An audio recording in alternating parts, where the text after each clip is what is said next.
Maisha ya chuo yana mambo ambayo huwezi kuyaamini mpaka yakukute wewe mwenyewe. Siku moja baada ya kutoka kuchukua boom, nilikuwa na furaha sana.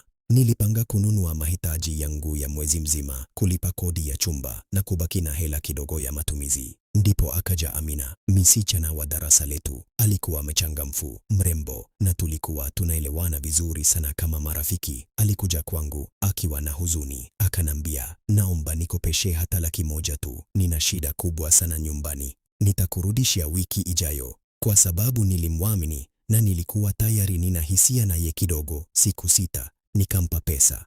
Siku zikapita, wiki ikaisha, hakuna mrejesho.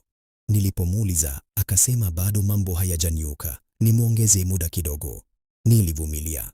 Baada ya siku kadhaa nikaanza kumwona Amina akitoka na kijana mwingine chuoni, wakiwa karibu sana, wakitabasamu, wakitoka pamoja.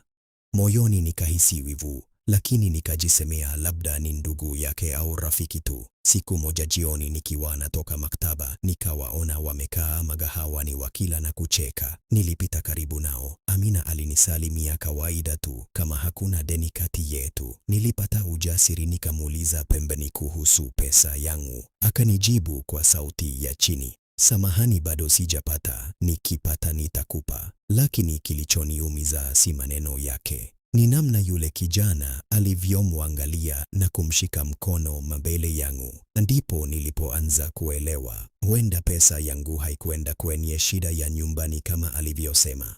Siku chache baadaye, ukweli niliusikia kutoka kwa rafiki yake wa karibu. Kumbe Amina alikuwa akitumia pesa yangu kumhudumia huyo kijana wake, kununua vocha, chakula na outing. Nilihisi kama nimepigwa kofi la uso. Nilimkopesha kwa moyo wa huruma na mapenzi ya siri.